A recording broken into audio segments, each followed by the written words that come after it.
Welcome to Bridge the Atlantic. We are your hosts, music web designer Ross Barber, owner of Electric Kiwi, where we create awesome custom websites for bands, artists, and musicians. And I'm award-winning singer-songwriter and multi-instrumentalist Marcin Novelli, founder of the electronic rock band Midnight Soundtrack. This week, we're honoured to welcome Judy Stakee to the show. Judy is the founder of the Judy Stakee Company, a full-service artist development and entertainment company that develops the minds, bodies, and souls of artists and songwriters to achieve their career of their dreams. As Senior VP of Creative at Warner Chappell Music for 20 years, Judy signed and worked with artists such as Sheryl Crow, Branch and Gavin DeGraw. Judy has recently released a book, The Songwriter Survival Guide, where she shares her trade secrets and teaches you how to handle meetings with music executives confidently. Achieve a creative and financially rewarding co-write, and even discover how to be the CEO of your own company. We're looking forward to learning from Judy's years of experience in the industry, so let's get started. Hey, Judy. Hi, Hey. guys. Thanks for How are having you? me. Oh, geez, the pleasure is all ours. Thanks for coming on. Welcome. So let's start this out by having you tell us 3 things about yourself that everyone should know. That everyone should know. Absolutely. Okay. Hopefully things that maybe people don't know. People that should know but don't know. Okay. I gave up my dream to go to Broadway and become a star, and went into publishing instead. I made my career in publishing. So that's one. 2 is that that I'm a huge dog lover. Oh my God, I am a huge dog lover. I have 2 amazing dogs, and I get up very early in the morning every morning and hike with them, and at the end of the evening, and they're my loves. And something that probably people don't really know about me is that I believe that some lineage and some lifetime, I come from a great stock of trees. Nice. There is tree energy in me of such grounding and such such grounding that I can feel it sometimes. So just a little tidbit. You and I are going to get along very well. Cool. So before we dive into sort of learning more about you and the advice you're going to offer, I want to share a quick story about how we are connected. We are connected through Phil Palin, who is awesome. Phil and I connected because we both did an interview with Jan Ilunga, who's also awesome. And then we found out that, we had a mutual friend. So I worked with Tyler Hilton, and Phil worked with you, and you worked with Tyler Hilton. Tyler Hilton, right. Yeah. So was it you got Tyler Hilton signed initially to Warner Chappell, is that right? It's Warner Chappell. Chappell. I didn't sign him. He's Scottish, so we'll let him get away with the mispronunciation. It's been called worse, believe me. Tyler was signed to Maverick Records, and through Maverick Records, we had an overall publishing deal with the record company because they were through Warner Brothers. So Tyler was part of that deal. I didn't sign him technically, but when he came through that deal, he was put under my charge. So I became his day-to-day, his publisher. Yeah. Oh, lucky Tyler. Oh my God, we had an amazing run together. Great guy to work with. Just fantastic. A wonderful songwriter. So yeah, he's a sweetheart. It's just awesome. Yeah. So you're responsible for signing quite a lot of artists that have achieved a lot of success. Yes. What do you look for in an artist? And what do you think separates those who succeed versus those who don't? Well, what I look for is basically someone who I just am enamored with, that I can't get enough of, that I just immediately fall in love with. There is a part of this that's say je ne sais quoi, that you can't put a finger on it, but when a star walks through the room, somebody who's got energy that excites people, that communicates well. So that's what I look for, the star quality, and then what makes or breaks them is their self-motivation, is their A-student mentality, because it's a lot of work. It's a lot of hard. No matter what we do, everything is hard work these days. Sometimes getting to the post office at 4:00 in the afternoon is just the hardest work sometimes in the world. But we have to get over that. And so if you want a career, you can have really any kind of career you want. There are no boundaries these days. There's no limitations. It used to be that you had to go to a music, the music business. There was a place that you had to go to make records, to have somebody sell your records to somebody. That's not true these days. There's so many other avenues. So you can actually create whatever you want to create. Nothing is stopping you but you. And that's the secret ingredient. It also allows a bit of saturation, though, which Ross and I we discussed quite a bit on the show. It's the double-edged sword. So we're able, as a singer-songwriter myself, I'm able to release music as an independent artist, but there's also so much saturation. Sometimes it's hard to break through that noise. So in a way, it forces you have to be exceptional. You have to stand out.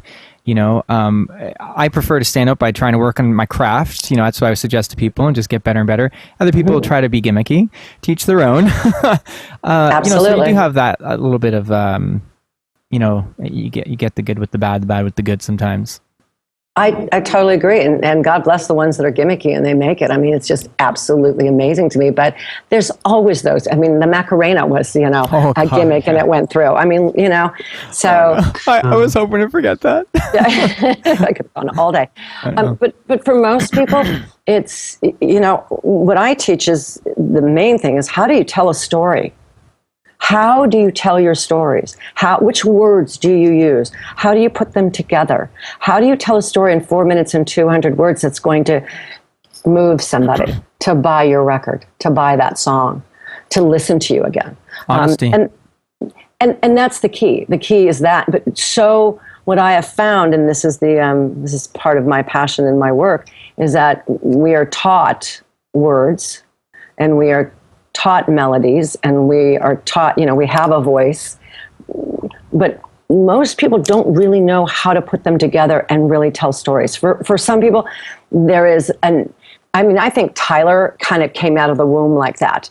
Tyler gets up on stage and it's just, I can't wait to see him in concert, because he tells so many great stories, and you never know what he's going to say next, and he's just so charming. I can vouch for that. Yes, he's charming. It's just natural. Yeah. But, somebody else, some other kid, same age, all that, could have the same amount of talent. But if they don't know how to tell their story, and how to get up on stage, and how to go into a meeting, and how to, ask for what you need, and how to negotiate and do all those things, and which you have to do nowadays. You have always had to do them. But like I said before, there was more emphasis put on having somebody else do it for you. And nowadays, you have to take care of those things yourself. So I think that's the development, is how do I grow this being of mine, so that I'm not only can I sing and perform on stage and attract an audience and get fans, but that I can also lead my life and have a meeting and know how to I have to hire employees. You have to hire a business manager. You have to lead these people. You have to lead your life. And if you're not sure how to do that, that's, I think, where the rub comes in. Absolutely. Yeah, definitely. So what made you start your company? Tell us maybe a little bit about what you've achieved so far, and what you plan to achieve going forward. What I achieved by being in the music industry as long as I did was an amazing education. I mean, I had free reign. I'll say my wingspan for what I needed to do was like huge. There was, I had fields to fly in. But as the business not only changed in the mid-2000s, but our whole world did. 9/11 caught up with us. The internet was all grown up. The financial institutions changed in every single aspect of our industry, just by the internet growing up, from having to be responsible. You used to give somebody a loan and you could just fudge the papers. You couldn't do that anymore. So the financial aspect took over the industry. And Warner Chappell, just like everybody else, the doors were closed to the castle, and it was like, sorry, there's not enough, no more money's coming in, and we're not, if there's no more money coming in right now, we're not, spending anything. So things, employees were gone, budgets were slashed, and the castle walls were closed, and so my wings were clipped, and it is very hard to do what I do when I do not have the wingspan to be able to develop. And when you are in the throes of development, you're in kindergarten. Even though I could have a client that's on their 5th record, okay, and successful, you still have to go back to that 6th record, to kindergarten, to, okay, what am I going to do this time? And what is it going to look like? And what do I want to say? And you have to go back to that sandbox. That is time consuming, a little messy, a little tedious. I mean, there's so many things that is. And sometimes it can be fast and glorious and wonderful. But that's the part that most of the business does not want to pay for. They don't want to pay for that. Oh, it's going to take a couple of years, and I've got to spend about $75,000 before we even see anything. And all of a sudden, it was like, well, wait a minute, how do we get that back? And as record sales declined, and not as much money was coming in, it was harder to get that $75,000, $100,000 that you put into a developing artist. So I just saw the writing on the wall that it became a little too much business, which is fantastic, because I think that the business now, the industry, I should say, the business is so well run in that, with the invention of the internet, the integration of the internet, we're able to do things that we've never been able to do. I mean, if you have a single that's an amazing, it's a huge hit, you could sell 1 million downloads overnight. You can reach the world. The things that you can build once you have the product is fantastic. The collection and the royalties and the branding and the marketing and so forth. But if you don't have the content, you don't get. Why pay for all that? You don't get to have that marketing. You don't get to have all that stuff until you develop. That hasn't changed. I mean, my job has always been, before we go in and produce this, let's get the songs right. Before we go in and do a photo shoot, let's get the songs right. How do we know what the photo shoot's going to look like? If it could be a little harder, it could be a little softer, it could be more ballads, it could be all up tempos. I mean, we don't know. You've got to go with the song first.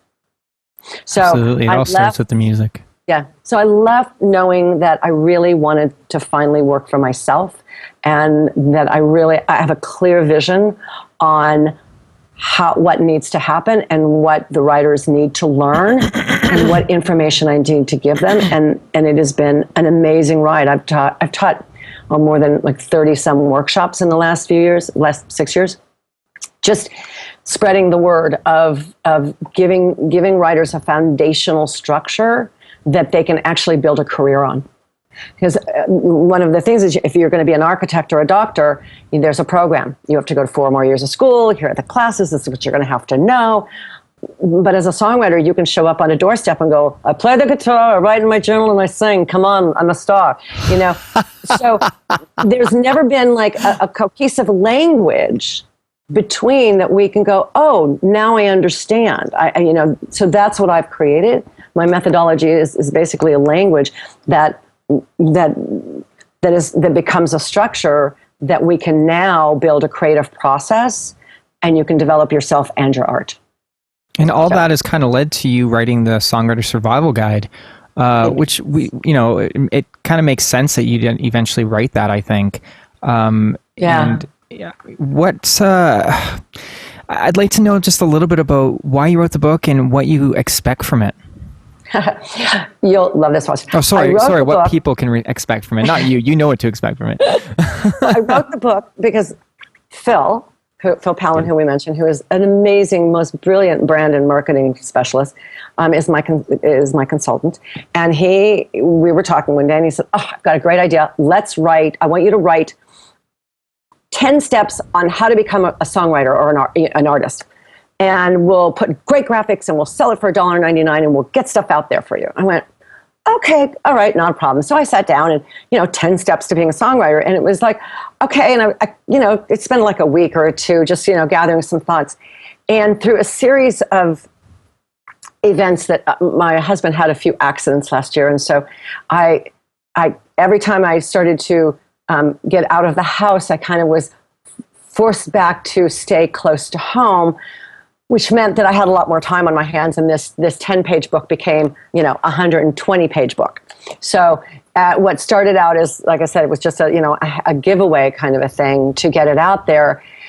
became much more to me. I mean, it just spilled out, and I'm so proud of it. I wrote it. My target audience is the 16-year-old kid that says to their parent, "I want to be a songwriter.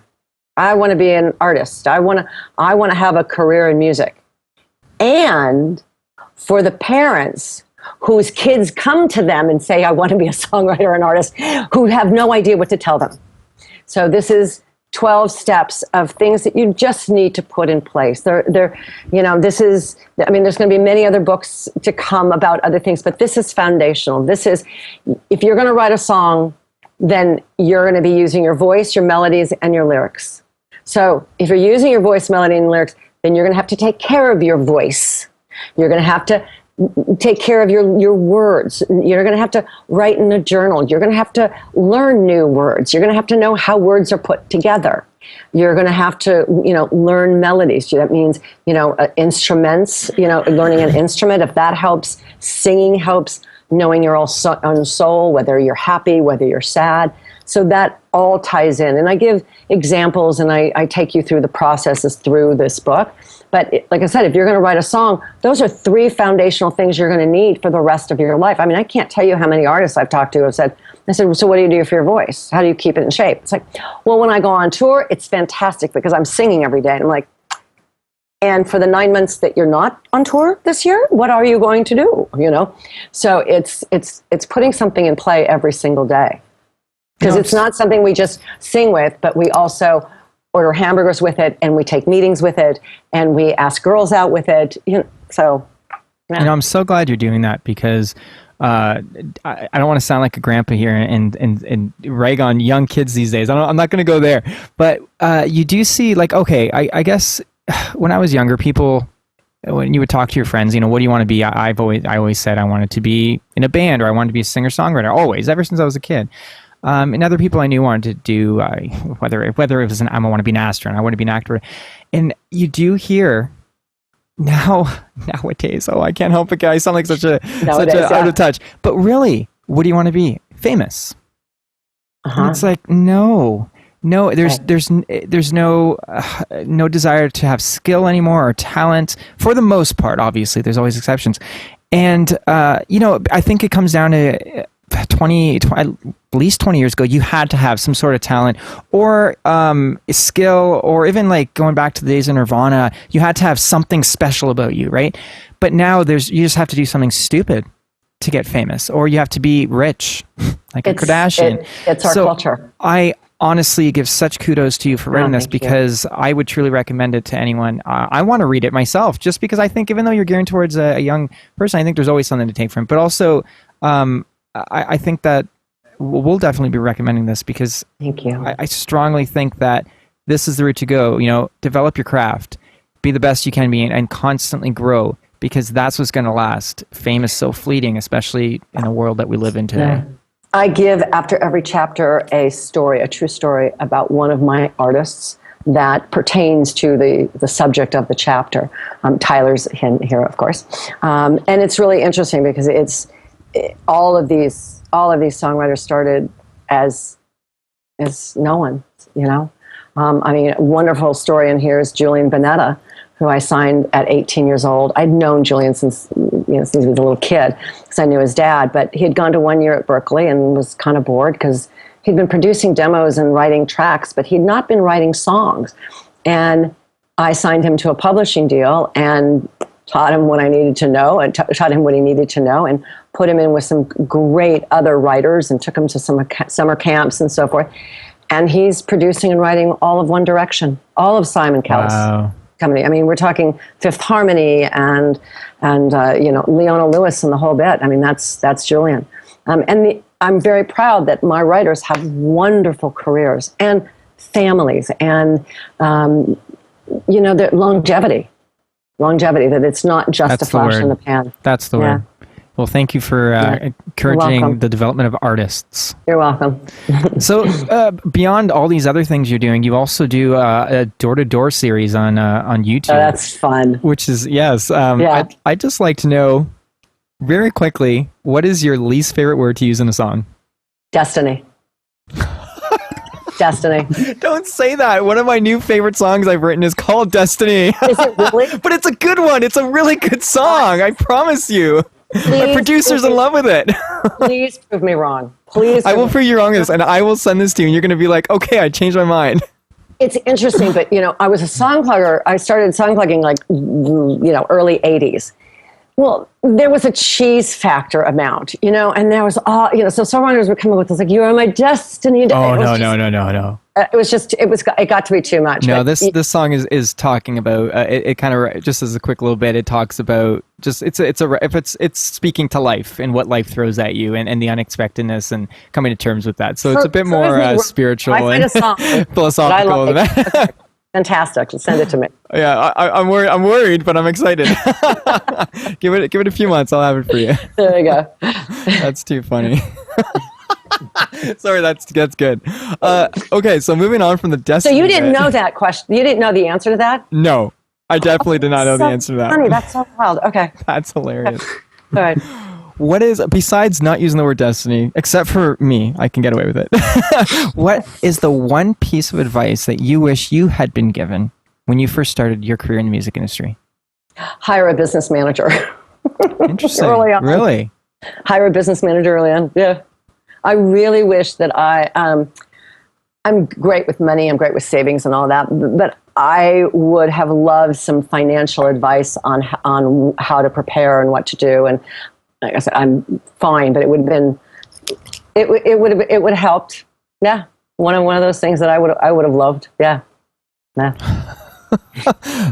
Makes and sense. the thing is that, in following up to that, to make it more general, and again, I was very fortunate, but looking back, I would have been much more conscious and much more intentional about it, is to put mentors in place, to put guides and mentors in place that were, that would be guiding me in my career. As I wish I had me, as I do in other people's. I like that. It's like the same thing. It's like having a business manager who would have sat down and said, "Okay, so you got a bonus this year. Let's see what we can do with it. Let's see, let me tell you like other things." I kind of did it on I have one now, but if I'd gotten one earlier, who knows? Judy, are you ready for 20 questions? I am. And I purposely did not watch this so that I would be, so they'd be, Okay, cool. Yeah. Do you want to start this one off for us? I'll kick this one off. Okay. Coffee or tea? Coffee. Meat or veggies? Veggies. Good. Twitter or Facebook? Twitter. Yeah, you're with you on that one. Yeah. TV or Netflix? Netflix. Yoga or yogurt? Yoga. Though, yes, you and I are kindred spirits. I'm just saying. On the Today Show, I have to tell you really fast. They took Greek yogurt and they put it on a baking sheet and sprinkled like nuts and strawberries and put it in the freezer. And then it became like yogurt chips. I'm dying to try that. That's that interesting. Sounds good, but not yogurt. Okay, go on. Sorry. Talent or attitude? Attitude. Interesting answer. You surprise me sometimes. I like that. Friends or Seinfeld? Oh, Friends. Sorry, we're like throwing it back to like 20 years ago because we're stuck in the 90s. And I'm just watching Seinfeld for the first time ever. Can you believe that? Oh, that's crazy. great. Yeah. Under my request. I'm just they look so young. So young. You don't realize it until now. Yeah. So which one is it? Friends? Friends. Cool. Friends. Yeah. Okay, this is a tough one, but Lennon or McCartney? Sorry. Probably Lennon. Really? Yeah. Well, coming back to the attitude, isn't it? Mm-hmm. Yeah. Well, it's interesting because you can have the most talented person in the world, and if they don't have a great attitude, it's like, who cares? Agreed. It's like there's so many singers out there. They are. There's like everybody you can develop. Yeah. That talent. Attitude. Whew. Agreed. Wholeheartedly. The Voice or American Idol? The Voice. The Voice. Yeah. Was the Roll of the Eyes kind of like to neither? Well, no, because I love both of them. Oh, okay. I think they're both been fantastic. I think that they have afforded opportunities and really shown writers and artists how to do this, and it's just, I think it's wonderful. I really do. Yeah. I mean, you have to understand that when it said all those kids that go to Hollywood Week for Voice or American Idol, the 100 of them that go each, they may not get, on, the whole, top 10 and all, but the education that they give them, I mean, they probably each get like a $25,000 worth of choreography and styling and how to use social media, because they take 100 of them at it, to Hollywood, and then they dwindle it down. But those kids get a really great chance. I think that's wonderful. I mean, it's a big gift they're given. Education or experience? Oh boy, I don't know if I could. I think it's really 50-50. We stumped the master. Yeah, I think I can't, it's both. But the experience is probably where you could learn also. So experience maybe a little bit over. Yeah. Bob Dylan or Bob Marley? Bob Dylan. Indie or major? Probably indie. Yeah, I knew you had that in you. Yeah. So if I had, if I have a major act, if I have somebody that is a Britney Spears or a Josh Groban, I would so be major. Oh, of course. Yeah. Of course. Yeah, I think it depends on the act. Mm-hmm. Simon or Garfunkel? Simon. Absolutely, Paul Simon. Yeah. Style? Grace. Sorry, what's that? Graceland. Oh, okay. Yeah. Style or substance? Substance. Michael Jackson or Michael Bolton? God. Okay. Personally, I listen to Michael Jackson a lot more. But on the other hand, personally, I know Michael Bolton and was his music publisher for a dozen years. So This is important. This is important. One of our goals for the show is to get Michael Bolton on the show, and we did not know that you have a relation to Michael Bolton. I didn't sign him at Warner Chappell, but I became his product manager. Well, maybe you will be able to help us get Michael Bolton on. We have been talking about Michael Bolton for the last year. Every single episode. Every single episode. Really? We want to get him on the show. He's a great songwriter. He really is. He's a great songwriter, and some of those songs were just amazing. Yeah. So, personally, Michael Bolton, personally. Yes. So. I'm so happy. You've made my week. It's lovely. Of course. Oh no, I've got no doubt about that. Oh no, and he seems to have a good humor about his past and be able to laugh at himself. So absolutely. That's really good. Love Michael Bolton. All right, cool. So we'll much. talk about that after. Celine Dion or Marilyn Manson? Probably Celine Dion. Great voice, right? Yeah, unbelievable. Yeah. Yes. Oh yeah. Yeah. Ricky Good song Gervais choice, too. Ricky Gervais. or Ricky Martin? Ricky Gervais. Yeah, he's Ricky awesome. Gervais. Oh, he's so awesome. So funny. Yeah. Now, don't try to make sense of this next one, but just whatever comes to mind. Whale or kale? They rhyme. That's really the only reason why we're asking you that. That's our logic. Yeah, right. That's our logic. Right. Well, probably kale, because I don't want to. I like looking at whales. Yes. Yeah, because Yeah, kale, right? the new lettuce, of course. Now, Bette Midler or the Riddler? Bette Midler. Oh, Bette Midler. Love her. Of course. Yeah. And finally, last question, just to make all our guests feel awkward at the end of the interview. It is Ross or Marcio. I'm sorry. Oh, I can't do that. It's not fair. Well, can I argue my point? I've never used the word destiny in a song. Okay, and you do know Tyler Hilton, so I'm gonna have to go with And Ross. I know Tyler Hilton. Wait, I know Tyler Hilton. No, And no, and I was And going to have Phil. arguments on my side. I didn't get a chance. Our connection. And I'm a songwriter too, and who knows what the future holds for us, But fine, you already chose. The destiny thing was what did it. Yeah, Wait till you hear the song, then you might change your mind about it. It'll be the one exception. So, everyone can check you out at JUDYSTAK2EE.com. And it's the same for Twitter and Facebook, although Facebook has a CO at the end. Yes, because I have it's my company page, so you can Perfect. Makes sense. Yeah. And when you do like her on Facebook, I'm going to point out, and this is for all of us, make sure you don't just like the page, but you click get notifications. This is important, or else people don't tend to see all of your posts. So hopefully everyone does that for you. Great suggestion. Yes. And as for me, I'm writing for my next solo album, and I've just recently released my electronic side project, Midnight Soundtracks debut album, Foreplay. Fantastic. Hey. You can hear my music on marcianovelli.com. Make sure to follow me on Twitter, Facebook, Instagram, Spotify, all those different places, and it's all /Marcio Novelli. And I'm working on websites for various arts at the moment. You can check out my work and my blog posts at electrickiwi.co.uk. You'll find me on Twitter and Instagram as Electric Kiwi, and on Facebook, Electric Kiwi Design. This episode was brought to you by Chris Keaton Presents. Find out more about what our good friend Chris does and how he can help you at chriskeaton.com. And if you'd like to sponsor the show, visit patreon.com/bridgetheatlantic. Judy, this has just been awesome. Thanks, this has guys. been awesome. You were just, I can tell you've just, you're a good soul. Thank you. I get a really good energy from you. Yeah. All through Skype. Isn't it great? Absolutely. All through It's Skype. true. Oh, it comes through. It comes. There's a synergy there. I know. Please do come back, all right?